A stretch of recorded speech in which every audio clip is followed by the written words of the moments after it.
The text message glowed on my phone screen like a neon sign advertising my own stupidity. "You're too obedient, Marlow. The friend role suits you better." I stared at those words for a full minute, sitting in my kitchen with a cup of coffee growing cold in my hands. 7 years of marriage, and my wife Vanna had just relegated me to the friend zone via text message. If only she'd told me sooner. I could have stopped buying her expensive shampoo and started charging rent for emotional labor. My name is Marlow Heslor, and I used to be the kind of husband who said, "Yes, dear," and whatever makes you happy. Used to be. Past tense. Because that version of me just received his termination notice. I'm 34, work as a freelance security consultant, the kind of guy who finds digital dirt for lawyers and helps companies plug their leaky networks. It's honest work that pays well, and it's taught me that everyone has secrets. Everyone. Including my wife, who apparently thinks I'm too stupid to notice when she starts working late every Tuesday and Thursday. Vanna breezed into the kitchen wearing her power suit, and that smile she reserves for clients she's about to overcharge. "Morning, honey. Did you remember to pick up my dry cleaning?" I looked up from my phone, studying her face. 32 years old, blonde hair perfectly styled, makeup applied with surgical precision. She worked as a senior manager at Hartwell & Associates, a flashy PR firm downtown that specialized in crisis management for rich people who'd made poor choices. "About that," I said, setting my phone down carefully. "I'm going to need to make some adjustments to our arrangement." Her smile flickered. "What do you mean?" I stood up, walked over to where she'd left her phone charging on the counter, and calmly disabled the biometric lock with a few quick taps. 7 years of watching her enter her passcode had its advantages. "Marlow, what are you doing?" "Research," I said, syncing her device to my laptop with practiced efficiency. "You know how I am about gathering data before making important decisions." Her face went pale as she watched months of text messages, photos, and chat logs transfer to my system. The coffee maker gurgled in the background, a cheerful sound that contrasted nicely with the panic spreading across her features. "You can't just—" "Actually, I can. It's amazing what you can accomplish when you stop being obedient." I unplugged her phone and handed it back to her. "Your Uber account has been deactivated, by the way, and your salon appointment for this afternoon? Cancelled. Turns out I've been paying for a lot of services you won't be needing anymore." Vanna clutched her phone like a lifeline. "Marlow, you're being ridiculous. We should talk about this like adults." "Adults don't demote their spouses via text message." I opened my laptop and pulled up her chat history with something called the Girls Only group. But they do plot replacement strategies with their friends. Interesting reading, by the way, especially the part where Lila suggests you trade up and Ashley recommends keeping me around for financial stability until you find someone better. The color drained from her face completely. She tried to grab my laptop, but I closed it and held it out of reach. "The friend role, huh?" I continued. "Well, friends don't pay each other's credit card bills, or mortgage payments, or car insurance. Consider our friendship officially downgraded to acquaintance status."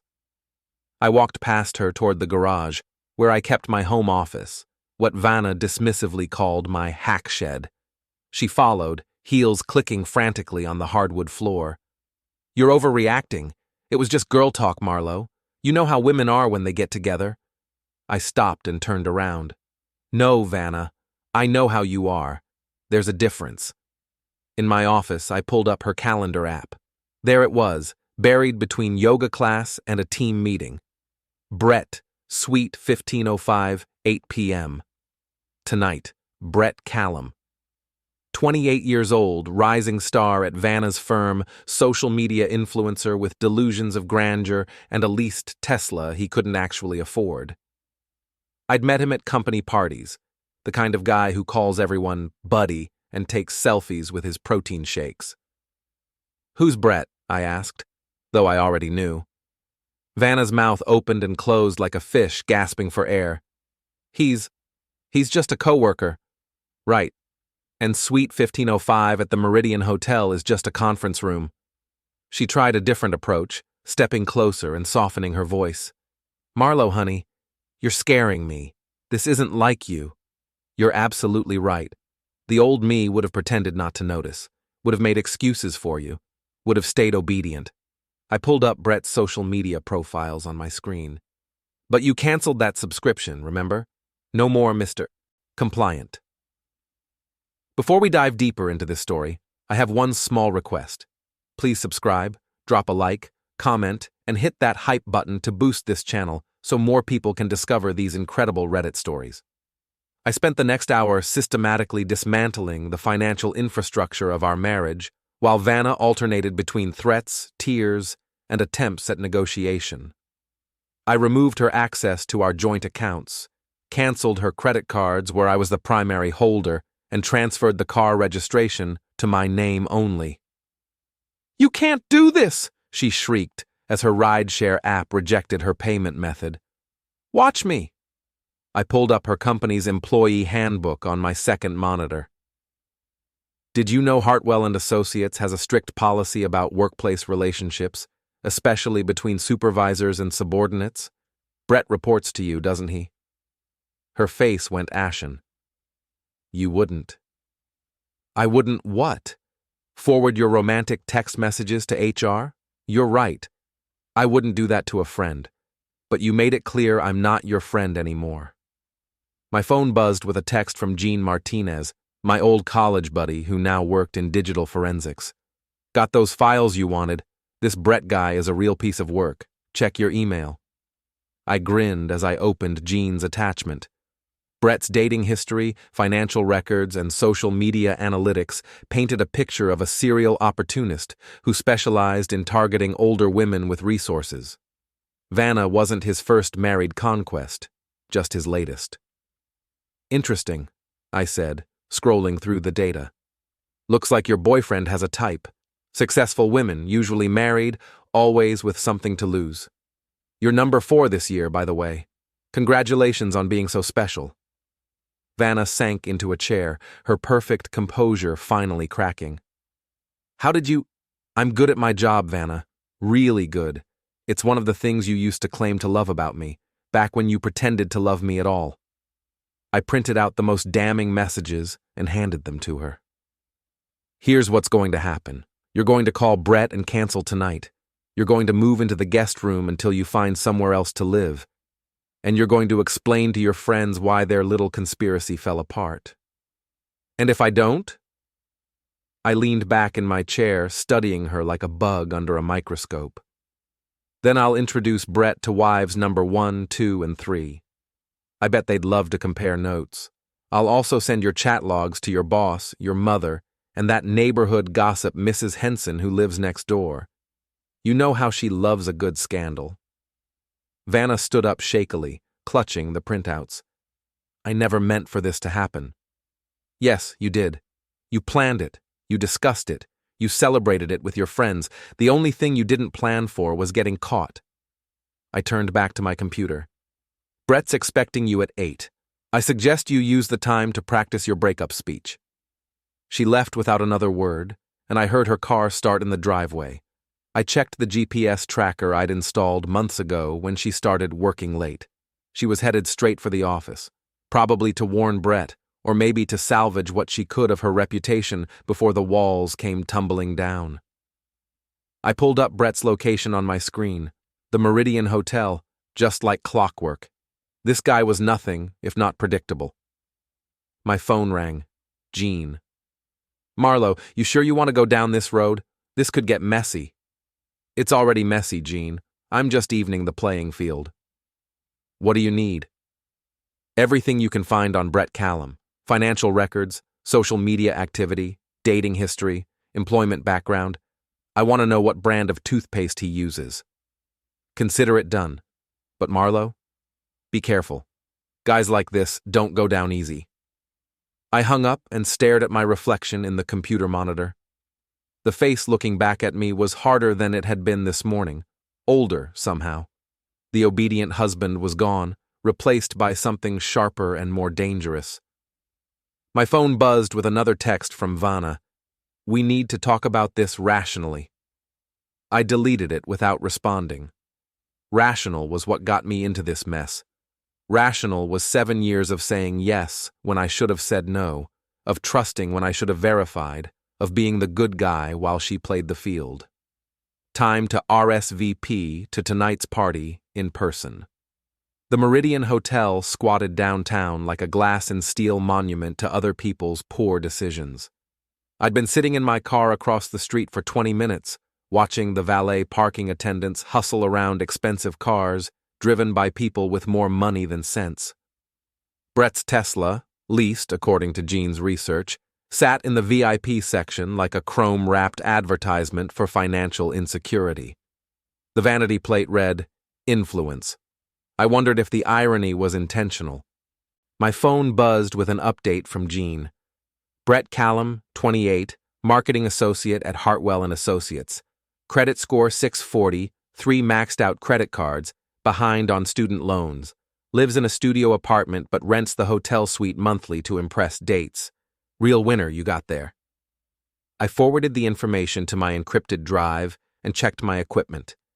Digital camera with telephoto lens, audio recorder, GPS tracker the size of a quarter, and a small device that would clone any Bluetooth connection within 30 feet. The tools of my trade, usually used to catch corporate thieves and cheating business partners. Tonight, they'd serve a more personal purpose. At 7:45, Vanna's BMW pulled into the hotel parking garage. I'd been tracking her phone all afternoon. She'd spent 2 hours at the office, probably trying to figure out damage control, then went home to change clothes. Now she was here, right on schedule. I waited 5 minutes, then followed her path into the hotel. The lobby buzzed with the usual evening crowd.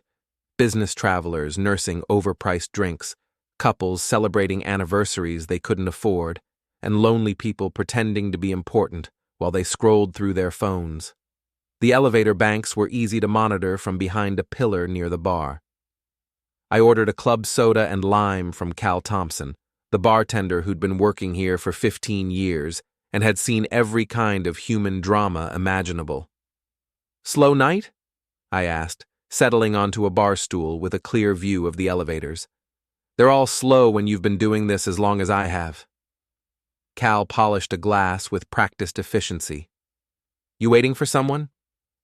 "In a manner of speaking." I sipped my drink and watched the elevator numbers climb. 15 floors, then stop. Suite 1505, right on schedule. "Cheating spouse?" Cal asked quietly. "Is it that obvious?" 15 years behind this bar, friend. I can spot domestic drama from 3 floors away. He leaned closer. "You want some free advice? Whatever you're planning, make sure it's worth it. Revenge has a way of costing more than you think. Sometimes the cost is worth paying." Cal nodded and moved on to other customers. I finished my drink and headed for the stairwell, taking the steps 2 at a time until I reached the 15th floor. The hallway was empty, except for room service carts and the distant sound of muffled conversation. Suite 1505 was at the end of the hall, corner unit with floor-to-ceiling windows that probably cost Brett a month's salary to rent. I could hear voices inside, Vanna's laugh, followed by Brett's deeper chuckle. They sounded relaxed, comfortable, like this was routine. I attached the GPS tracker to the underside of a decorative table in the hallway, positioned to pick up any electronic devices that passed within range. Then I activated my audio recorder and settled in to wait. The conversation inside was exactly what I'd expected. Brett bragging about his latest social media campaign, Vanna complaining about her difficult husband who didn't understand her needs. Standard affair dialogue, performed by people who thought they were the first to discover adultery. "He's been acting strange all day," Vanna was saying. "Suspicious, like he knows something." "Relax, babe. Guys like Marlow don't have the spine for confrontation. He'll sulk for a few days, then go back to being your personal ATM. You don't know him like I do. He's smarter than he looks." Brett laughed. Smart enough to pay your bills while you're here with me. I'd call that pretty stupid. I recorded another 10 minutes of conversation before they moved away from the door. Enough evidence to establish a pattern, but not enough to satisfy my growing appetite for justice. My phone vibrated with a text from an unknown number. Stop following my friend, or there will be consequences. Lila, Vanna's loyal sidekick and co-conspirator. I'd been wondering when she'd surface. I typed back, "Tell your friend to stop giving me reasons to follow her." The response came immediately. "You're pathetic. No wonder she's looking for someone better." I smiled and pocketed the phone. Lila had just volunteered to be collateral damage in whatever came next. At 10:30, I heard movement in the suite, voices in the hallway, then the elevator chiming. I gave them a 5-minute head start, then made my way back to the parking garage. Brett's Tesla was still in its VIP spot, but now it had company. Someone had keyed a message into the paint on the driver's side door. "Karma is coming." The security cameras in this section had been mysteriously disabled, a simple matter of knowing which cables to disconnect. I hadn't written the message, but I approved of the sentiment. Vanna's BMW was gone, probably headed home to practice her innocent act. I attached a more sophisticated tracking device to Brett's car. This one would monitor location, speed, and even audio from inside the vehicle. If Brett was going to keep playing games, I wanted to know the rules. My phone rang as I walked back to my car. Jean again. "I've got more intel on your boy Brett. You're going to love this." "I'm listening." 3 previous affairs with married women, all documented on his personal cloud storage. Photos, videos, text messages. This guy keeps trophies like a serial predator. "Can you access the files?" "Already did. Brett's cybersecurity is about as sophisticated as his pickup lines. I'm sending everything to your secure server now." I climbed into my car and fired up my laptop, connecting to the hotel's guest Wi-Fi. Jean's files began downloading immediately, gigabytes of evidence documenting Brett's history of targeting vulnerable women. The photos were particularly damning. Brett posed with his conquests like a hunter displaying game, complete with timestamps and location data. He'd been methodical about it, treating adultery like a social media campaign designed to boost his ego. But the real treasure was his text message archive. Conversations with all his previous targets, including detailed discussions of their marriages, financial situations, and emotional vulnerabilities. Brett wasn't just a cheater. He was a predator who specialized in exploiting women going through difficult periods in their relationships. I found Vanna's thread and scrolled through months of messages I'd never seen. Brett had been working on her since January, slowly building trust and encouraging her dissatisfaction with our marriage. Classic manipulation tactics, executed with the patience of a professional con artist. "You deserve better than a guy who takes you for granted," he'd written in February. "Someone who appreciates your ambition and matches your energy." "Marlow's a good man, but he's not exciting," Vanna had replied. "Sometimes I feel like I'm settling." "Life's too short to settle. You're young, successful, beautiful. Why waste that on someone who doesn't challenge you?"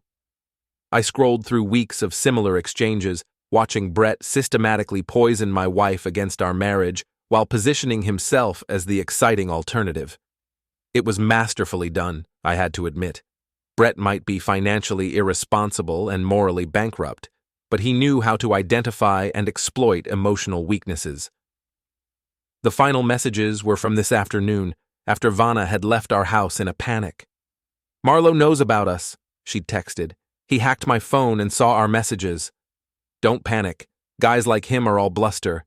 He won't do anything that might make him look bad." "You don't understand. He's not the same person I married. There's something different about him now." "Trust me, babe. I've dealt with jealous husbands before. They bark a lot, but they never bite." I closed the laptop and started my car. Brett was wrong about a lot of things, but he was especially wrong about that last part. Time to show him the difference between barking and biting. Saturday morning brought the kind of crisp autumn weather that made people want to gather in public spaces and pretend their lives were as perfect as their social media posts. The Riverside Harvest Festival was in full swing by the time I arrived, complete with pumpkin displays, craft vendors, and the kind of forced community spirit that small cities use to convince themselves they were thriving. Perfect venue for a little public theater. I'd spent Friday night preparing my materials, printed screenshots, financial records, and a carefully edited audio compilation that told the story of Brett and Vanna's relationship in their own words. Nothing illegal, nothing stolen, just publicly available information and evidence gathered from devices I had legitimate access to as Vanna's husband. Jean had helped me create a simple website, The Truth About Brett Callum. It featured Brett's dating history, his financial irresponsibility, and testimonials from his previous targets, all of whom had been happy to share their experiences once they learned they weren't alone. "You sure about this?" Jean asked over the phone as I walked through the festival crowd. "Once you light this fuse, there's no going back." "I passed the point of no return when I read that text message," I replied, scanning the crowd for familiar faces. "Besides, I'm not doing anything they didn't do first. I'm just making sure everyone gets to enjoy the show." I found them at the beer garden, holding court at a picnic table, surrounded by Vanna's usual crowd of sycophants and social climbers. Vanna wore a flowing sundress and oversized sunglasses, playing the part of the carefree wife enjoying a weekend outing. Brett sat beside her in designer jeans and a polo shirt that probably cost more than most people's car payments.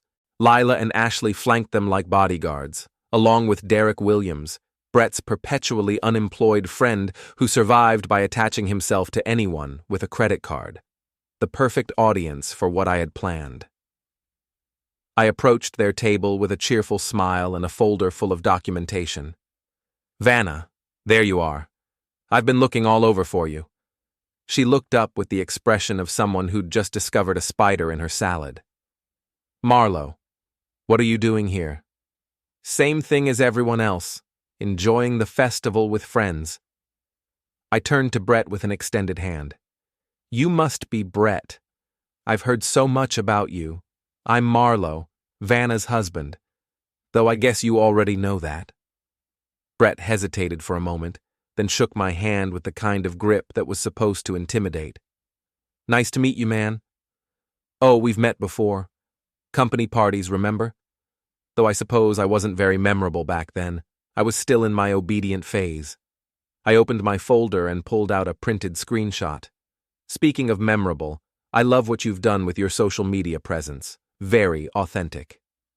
The screenshot showed one of Brett's Instagram posts from last month, a photo of him at an expensive restaurant with the caption, "Dinner with a beautiful woman who appreciates the finer things."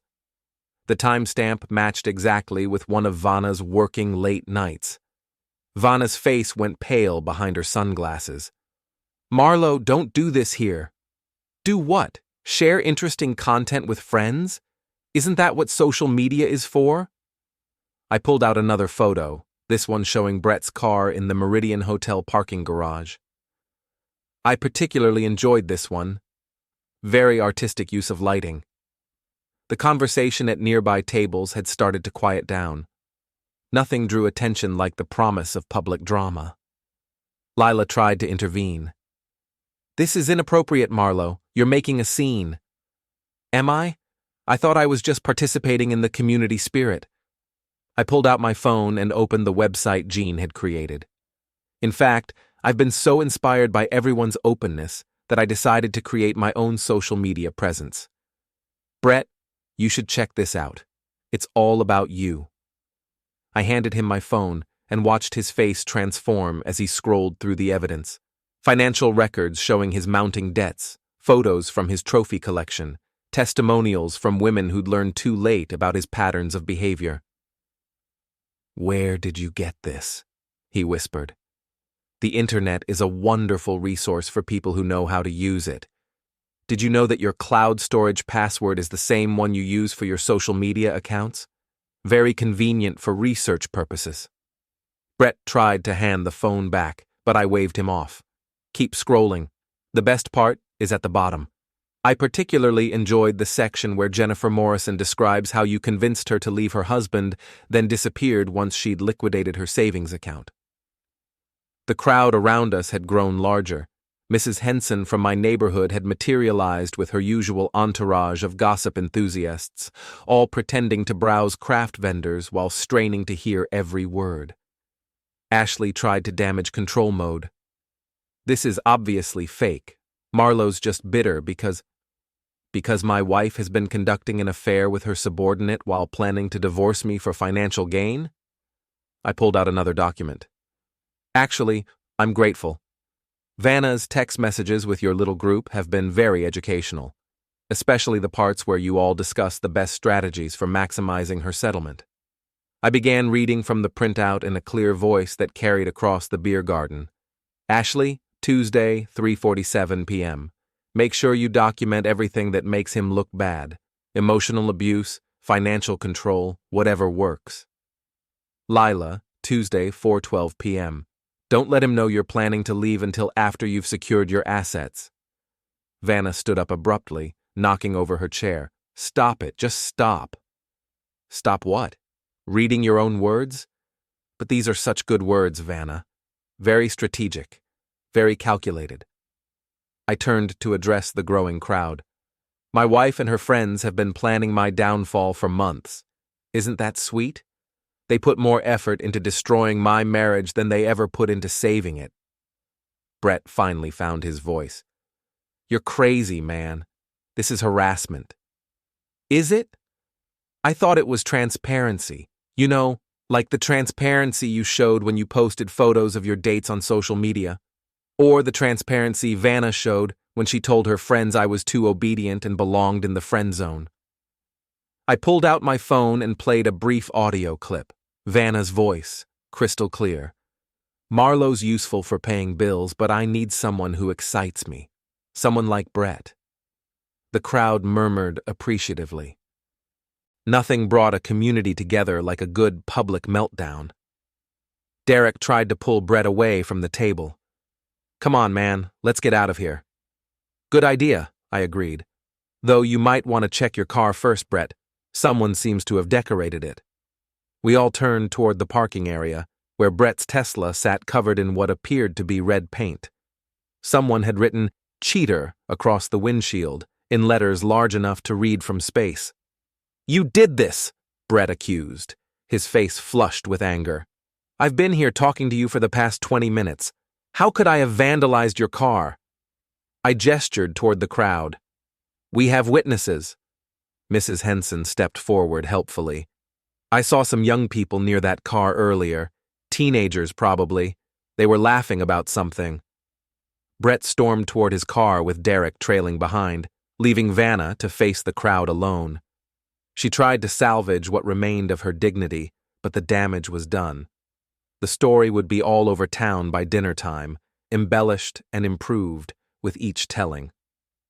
This isn't over, Lila hissed as she gathered her purse. You're absolutely right, I replied cheerfully. This is just the opening act. Ashley was already on her phone, probably trying to control the narrative on social media. But I'd been monitoring their accounts all morning, and every post they made just generated more interest in my website. Vanna finally spoke, her voice barely above a whisper. Why are you doing this to me? I'm not doing anything to you, Vanna. I'm simply revealing what you've already done. The only difference is that now everyone gets to see it.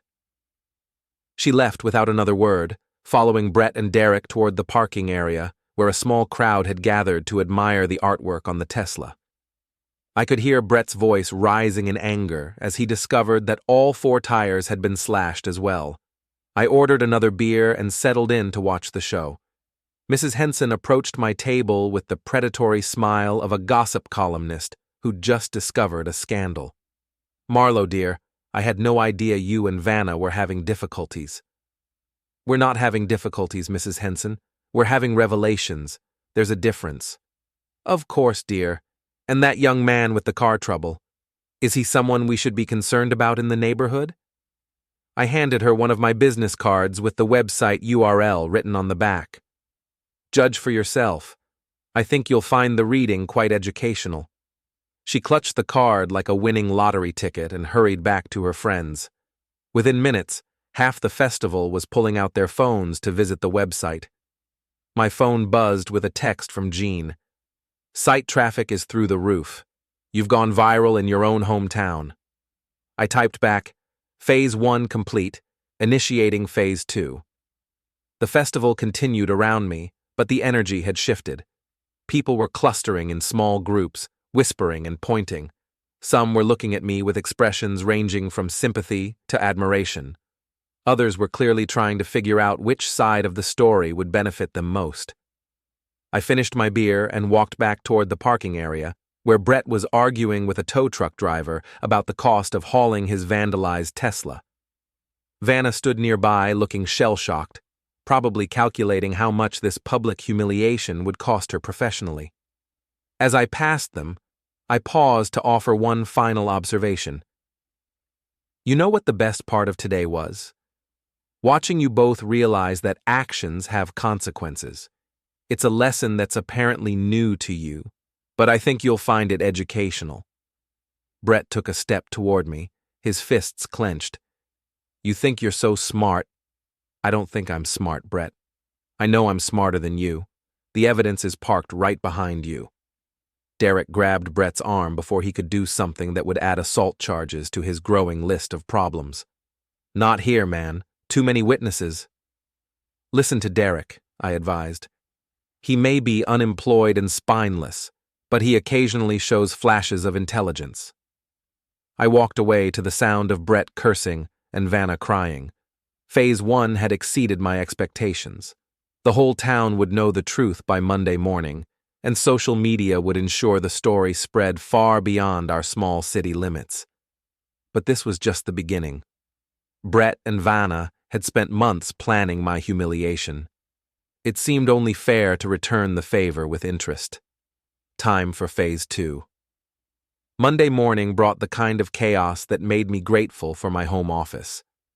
Vanna had spent the weekend at her mother's house, probably crafting a victim narrative that painted me as an unstable husband who'd snapped without warning.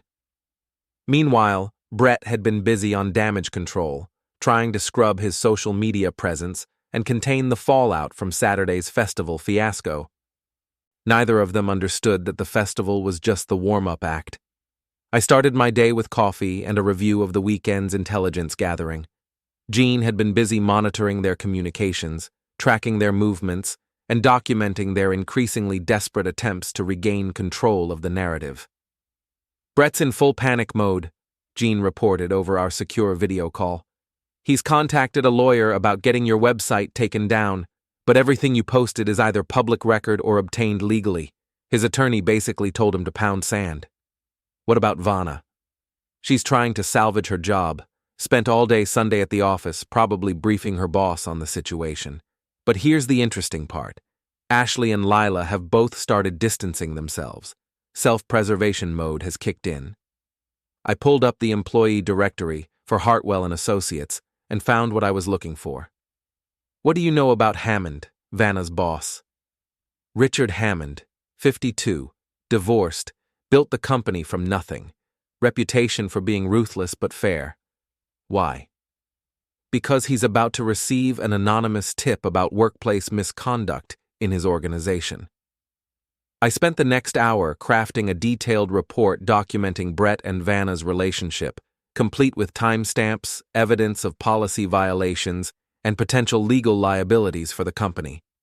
Nothing vindictive or emotional, just cold, professional analysis of the kind Hammond would appreciate. The report went to Hammond's personal email at 9 a.m., along with copies to the company's legal department and human resources. I also sent a courtesy copy to the local business journal, which had been running a series on workplace ethics in the wake of several high-profile scandals. By 10 a.m., my phone was ringing. Marlow? Vanna's voice was strained, desperate. We need to talk. About what? You know what? The company is launching an investigation. Hammond wants to see me in his office this afternoon. Sounds like a typical Monday meeting. Don't play dumb. I know you sent them something. What do you want? I leaned back in my chair, savoring the moment. I want the truth to come out. Isn't that what you've always said you valued? Honesty and transparency? This is my career, Marlow. My whole future. Should have thought of that before you started conducting an affair with your subordinate. Companies tend to frown on that sort of thing. The line went quiet for a long moment. When she spoke again, her voice had hardened. If you think you can destroy my life and walk away clean, you're wrong. I have lawyers too. Good for you. Make sure they're better than Brett's. I hung up and immediately called my own attorney, David Chen, who specialized in divorce law and asset protection. David and I had gone to college together, and he'd been warning me for years that my marriage showed signs of instability. Marlow, I've been expecting your call. I saw the website. How bad is it going to get? Depends on how smart Vanna's lawyers are.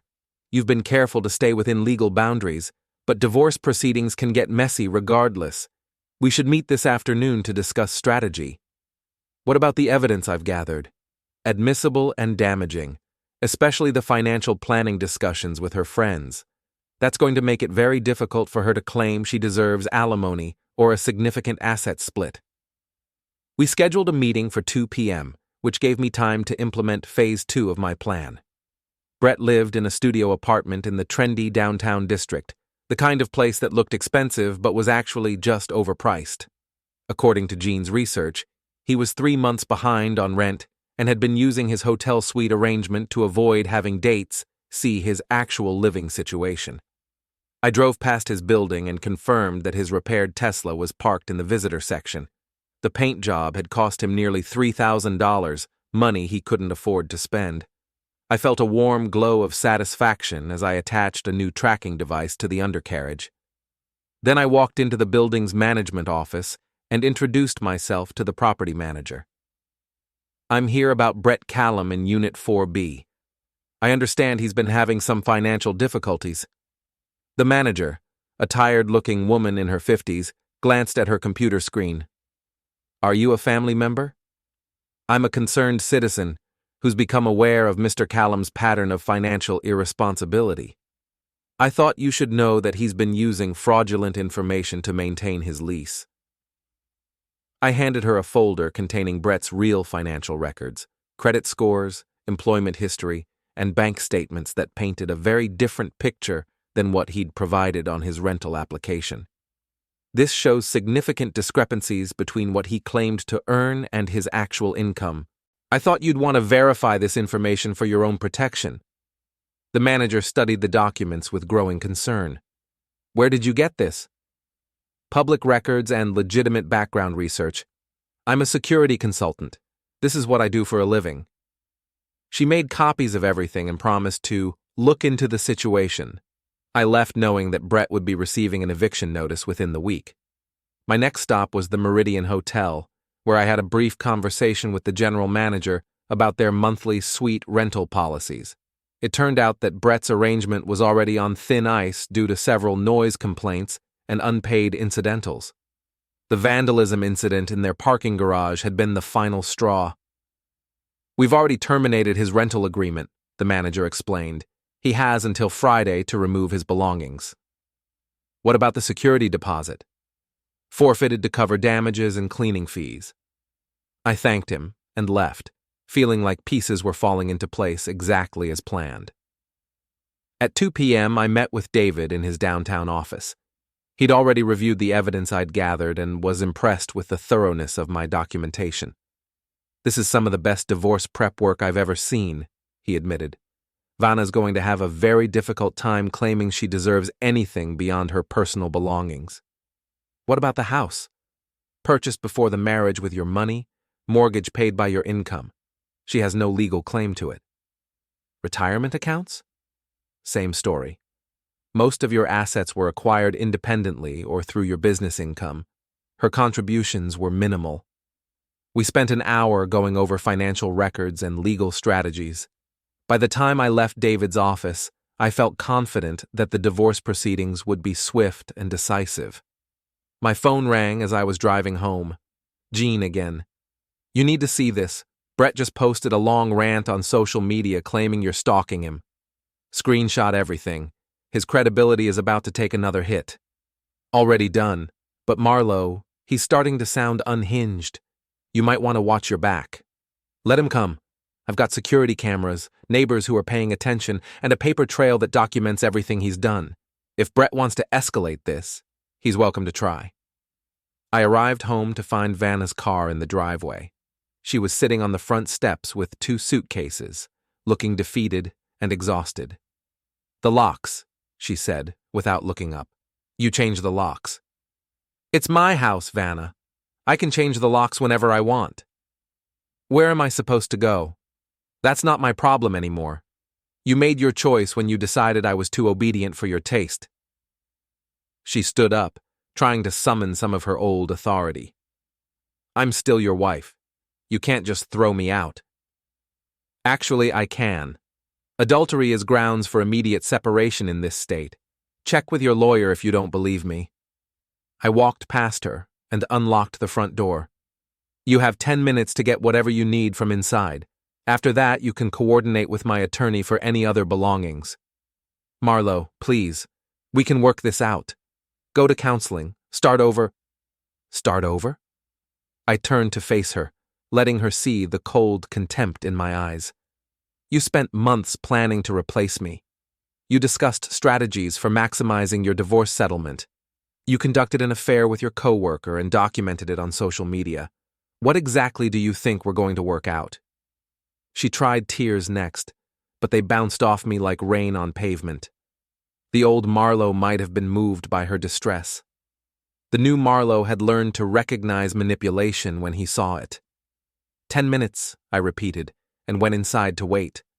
She gathered some clothes, toiletries, and personal items while I watched from the kitchen. No conversation, no negotiation, no emotional appeals. Just the business of ending a marriage that had been over long before either of us admitted it. When she was done, I walked her to the door. "My lawyer will be in touch about the divorce proceedings. I suggest you find representation quickly." "What about Brett? What about him? Are you going to keep targeting him?" I smiled. "Brett's problems are just beginning. But they're not my doing anymore. Actions have consequences, Vanna. You're both about to learn that lesson in detail."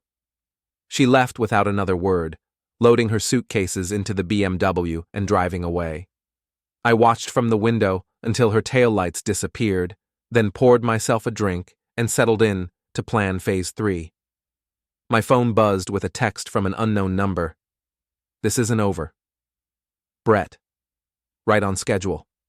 I typed back, "You're absolutely right. It's just getting started." The obedient husband was officially retired. Time to show Brett what the replacement model could do. Wednesday night found me parked across from the construction site, where the new Riverside Tower was slowly taking shape. 23 floors of steel and glass that would eventually house luxury condos for people who wanted to live above their problems. Tonight, it was just a skeleton of girders and concrete, perfect for the kind of conversation that required privacy. Brett had been spiraling for 3 days. Evicted from his apartment, banned from the hotel, suspended from work pending the company investigation, and facing a growing pile of legal bills he couldn't afford. According to Jean's monitoring, he'd been drinking heavily and making increasingly erratic posts on social media about getting revenge on the people who destroyed his life. Time to give him that opportunity. I'd sent him a simple text from a burner phone. "Vanna wants to meet. Parking garage, Riverside Tower construction site, 10 p.m. Come alone if you want to fix this." Now I sat in my car, watching him pace beside his battered Tesla in the empty garage. He'd arrived 15 minutes early, probably hoping to set up some kind of ambush. What he'd found instead was a construction site with excellent acoustics and no security cameras. I checked my equipment one final time: digital recorder, backup phone, GPS tracker active, and a small canister of pepper spray that I hoped I wouldn't need. I wasn't planning violence, but Brett had been making threats for days, and desperate people did stupid things. At exactly 10 p.m., I stepped out of my car and walked toward him. "Where is she?" Brett demanded, his voice echoing off the concrete walls. "Who?" "Don't play games with me, Marlow. Your text said Vanna wanted to meet." "I never mentioned Vanna. I said someone wanted to meet. That someone is me."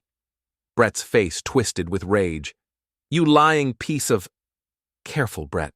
We're in a public space and I'm recording everything. Threats of violence tend to look bad in court proceedings." He glanced around the empty garage, probably realizing for the first time how isolated we were. "What do you want?" "I want to give you a choice. You can disappear quietly, leave town, find a new job, start over somewhere else, or you can keep fighting a war you've already lost." "You destroyed my life." "I exposed your life. There's a difference." I pulled out my phone and showed him the screen. Social media posts, financial records, employment history. Everything I've revealed about you is true. The only thing I've done is make sure people know who you really are. Brett lunged toward me, but I stepped aside and let his momentum carry him into a concrete pillar. He bounced off and staggered backward, more embarrassed than hurt. "Violence isn't going to solve your problems, Brett. It's just going to create new ones." "You think you're so smart," he gasped, rubbing his shoulder. "But you don't know everything. Vanna and I have plans." "Had plans. Past tense. Vanna's lawyer advised her to cut all contact with you to minimize damage in the divorce proceedings. You're a liability now, not an asset." The truth hit him like a physical blow. His face went pale, and for a moment I almost felt sorry for him. Almost. "She wouldn't—" "She already has. Check your phone. When's the last time she responded to one of your messages?" Brett fumbled for his phone, scrolling through unanswered texts and missed calls. The evidence was right there in black and white. Vanna had ghosted him completely. "You turned her against me." "I didn't have to. Self-preservation is a powerful motivator, and you've become a threat to everything she's trying to salvage from this situation." I walked closer, keeping my hands visible and my voice calm. "Here's what's going to happen, Brett. You're going to accept that this is over.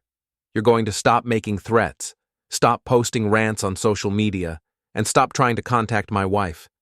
In return, I'll stop actively destroying what's left of your reputation. And if I don't?" I smiled. "Then I'll show everyone the videos." His face went white. "What videos?" "The ones from your cloud storage, the trophy collection you've been building for years. All those married women you've seduced and documented. I wonder how their ex-husbands would feel about seeing that footage." Brett's knees buckled, and he had to grab the pillar for support. "You can't. That's private property." "Actually, it's evidence of a pattern of predatory behavior, very relevant to ongoing legal proceedings." I pulled up a file on my phone. "Jennifer Morrison's ex-husband is a prosecutor, did you know that? I bet he'd be very interested in seeing how you manipulated his wife. Those women consented to the affairs maybe, but did they consent to being recorded? Did they know you were keeping trophies?"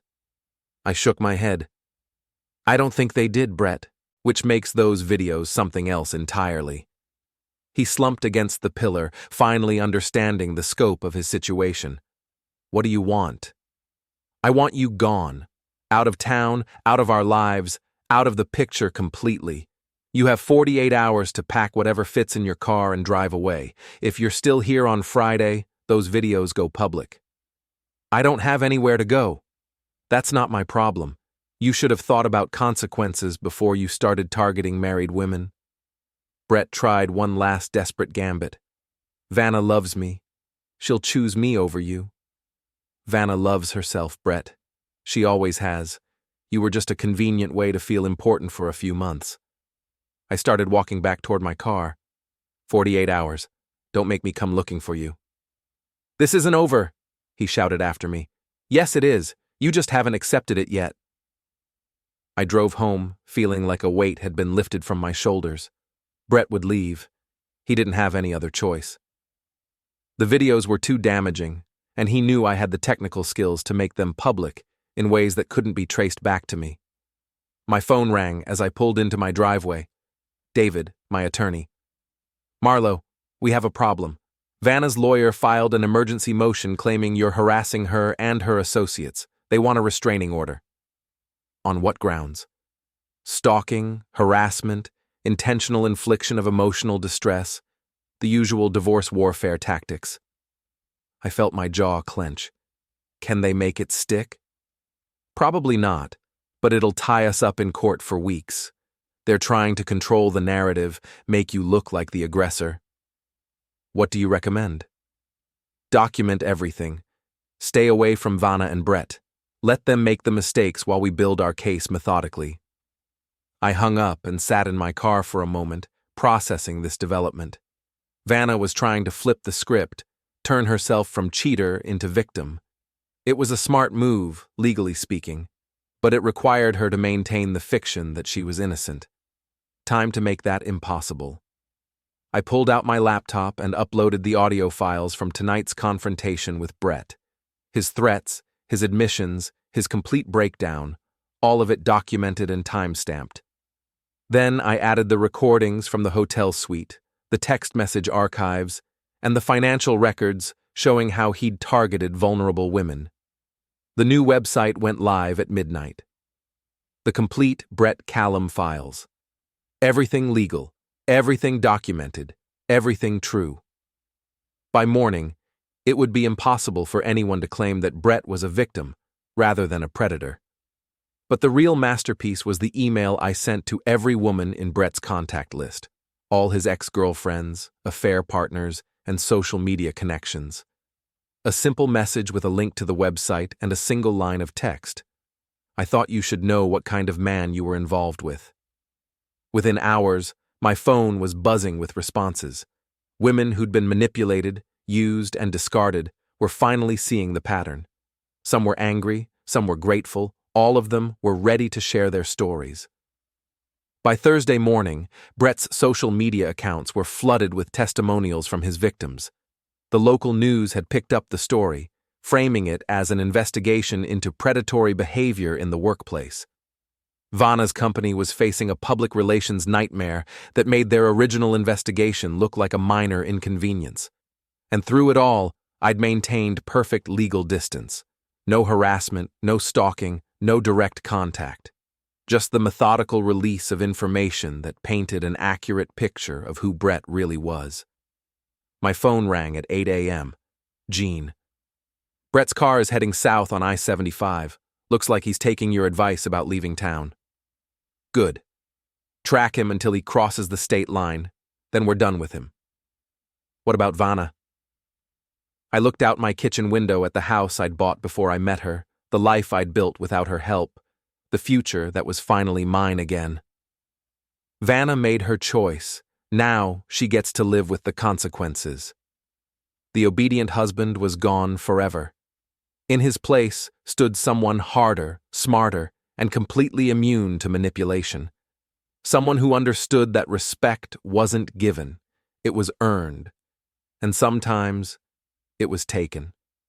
Friday morning arrived with the kind of crystalline clarity that made everything seem possible. I stood at my kitchen window, drinking coffee and watching Mrs. Henson tend her garden while simultaneously monitoring my driveway for signs of drama.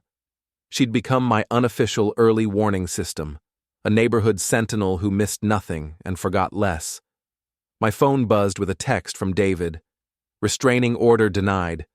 Judge called it frivolous litigation designed to harass the respondent. Vanna's lawyer is not happy. I smiled and typed back, how unhappy. Withdrew from the case unhappy. Apparently, your wife's been less than honest about certain facts. The dominoes were falling exactly as I'd planned. Brett was gone.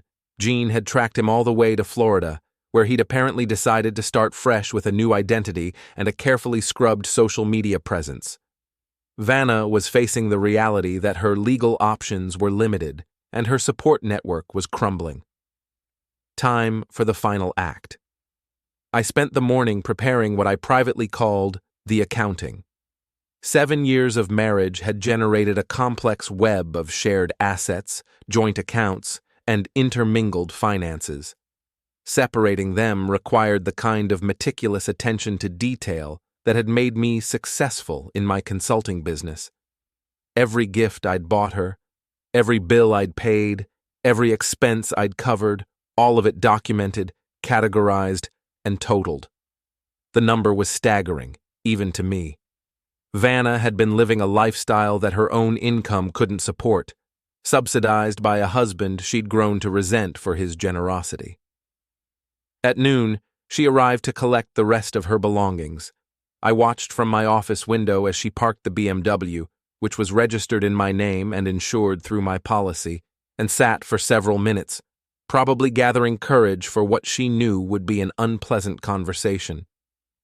Mrs. Henson materialized on her front porch with a watering can and the predatory smile of someone who'd been waiting all week for this moment.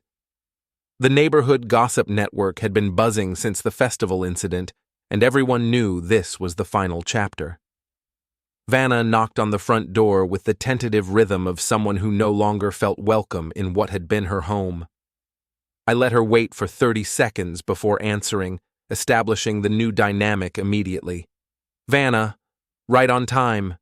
She looked terrible. Dark circles under her eyes, hair that hadn't seen a salon in days, clothes that suggested she'd been sleeping on someone's couch. The confident woman who'd sent that dismissive text message was gone, replaced by someone who finally understood the cost of her choices. "I came for my things." "Of course, they're boxed and ready." I gestured toward the living room, where I'd arranged her belongings in neat cardboard containers. I took the liberty of organizing everything by category: personal items, clothes, books, gifts from family members. She walked through the house like a tourist in a museum, taking inventory of a life she'd thrown away. I followed at a respectful distance, hands clasped behind my back, the picture of polite cooperation. The furniture, purchased by me with my money before our marriage, same with the electronics, artwork, and appliances. I handed her a printed, itemized list. "Everything you're entitled to is in those boxes." She scanned the list, her face growing paler with each line item. "This can't be right. What about the joint account?" "Closed. The funds were transferred to individual accounts based on documented contributions. Your share was modest." "The car?" "Registered and insured in my name. I'll need the keys." Vanna clutched her purse like a lifeline. "How am I supposed to get around?" "Public transportation, rideshare, friends." I shrugged. "The same way most people manage their transportation needs." She tried a different approach, softening her voice and stepping closer.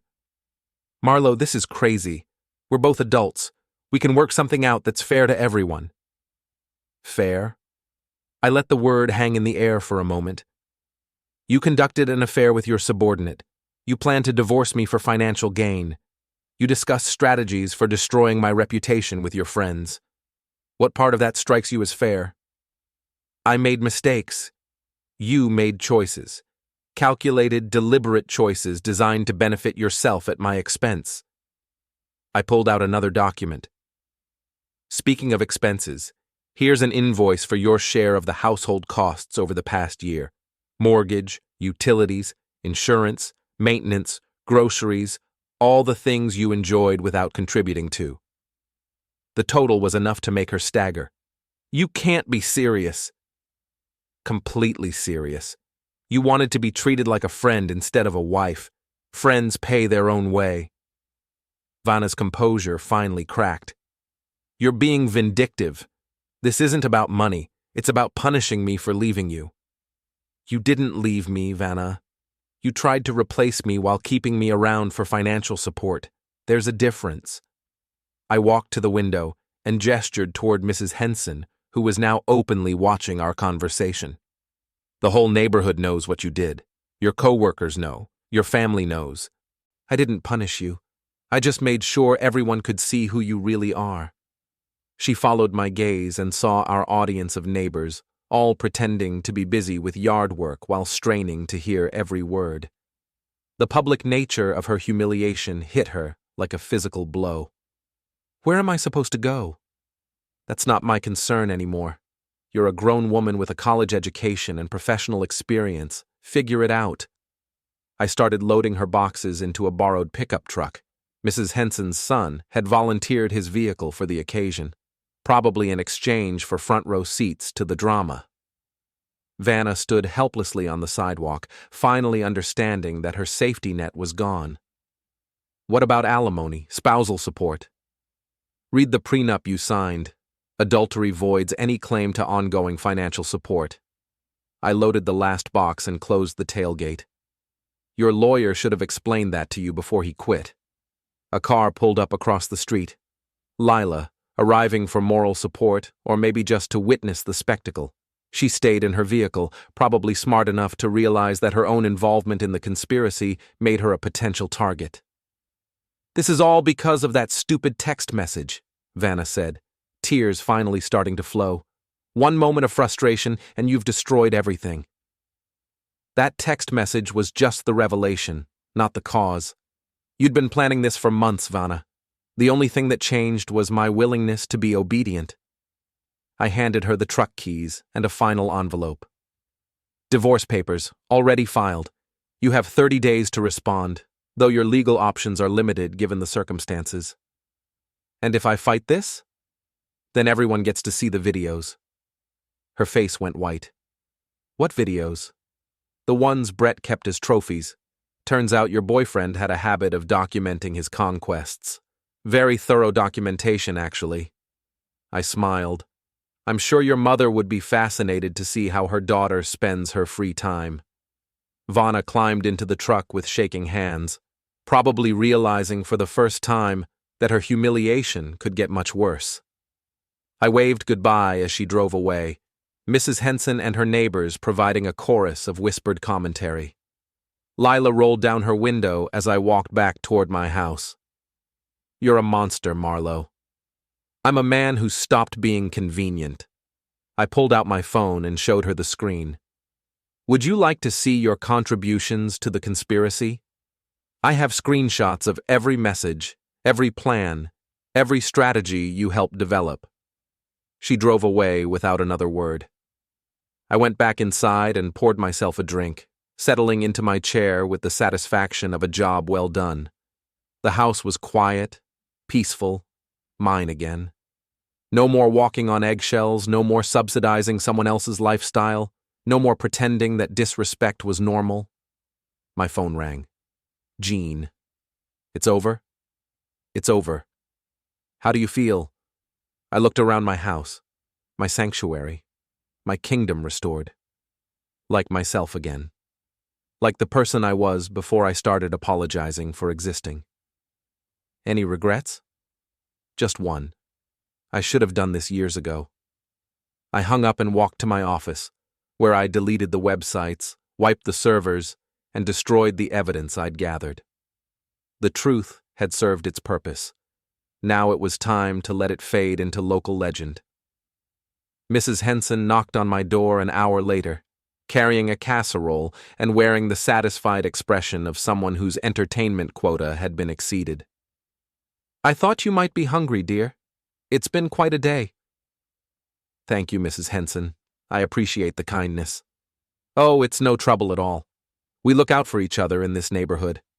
She paused meaningfully, especially when someone shows they deserve our respect. I accepted the casserole and watched her return to her house, already planning how she'd retell this story to her friends. By tomorrow, I'd be the hero of her narrative, the wronged husband who'd stood up for himself and restored order to the universe. That evening, I sat on my back deck with a beer and my laptop, planning the next phase of my life. New clients to pursue, old friendships to rekindle, maybe even some travel to places Vanna had never wanted to visit.